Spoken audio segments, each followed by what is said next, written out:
Welcome to లాలనర్. ఈ వీడియోలో మనం టైప్స్ ఆఫ్ కోర్ట్ ఆర్డర్ గురించి ఈ వీడియోలో తెలుసుకోబోతున్నాం. ఇంటర్న్ ఆర్డర్ అంటే కేసు ఫైనల్ తీర్పు వచ్చే వరకు కోర్టు జారీ చేసే తాత్కాలిక ఆదేశం. ఉదాహరణకు ఒక ఆస్తిపై తాత్కాలికంగా ఇచ్చే stay. Next X party order, కేసులో ఒక పార్టీ హాజరు కాకపోతే కోర్టు మరొక పార్టీకి వాదనల ఆధారంగా ఇచ్చే ఆదేశాన్ని మనం ఎక్స్ పార్టీ ఆర్డర్ అంటారు. నెక్స్ట్ ఫైనల్ ఆర్డర్, కేసులో ఉన్న పక్షాల హక్కులను పూర్తిగా నిర్ణయించే తుది నిర్ణయం. ఇది తర్వాత కేసు ముగిసినట్లే. నెక్స్ట్ కన్సెంట్ ఆర్డర్, రెండు పక్షాలు పరస్పరం అంగీకరించిన నిర్ణయాన్ని కోర్టు ఆదేశంగా మార్చితే దాన్ని కన్సెంట్ ఆర్డర్ అంటారు. డిక్రీ, పక్షాల హక్కులపై కోర్టు ఇచ్చే ఫార్మల్ లీగల్ నిర్ణయం. సివిల్ కేసులో సాధారణంగా డిక్రీ జారీ అవుతుంది. ఎగ్జిక్యూషన్ ఆర్డర్, డిక్రీ లేదా తీర్పు అమలు కావడానికి కోర్టు ఇచ్చే ఆదేశం. ఉదాహరణ, డిక్రీ ప్రకారం ఆస్తి స్వాధీనం చేయడం.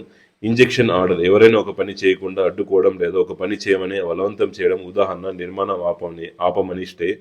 రిమాండ్ ఆర్డర్, ఒక కేసును తిరిగి లోయర్ కోర్టుకు పంపి మళ్ళీ పరిశీలించమని ఇచ్చే ఆదేశం. స్టే ఆర్డర్, కోర్టు ప్రక్రియలు లేదా ప్రభుత్వ చర్యలను తాత్కాలికంగా నిలిపివేసే ఆదేశం. ఉదాహరణకు, ప్రభుత్వం తీసుకున్న నిర్ణయంపై స్టే.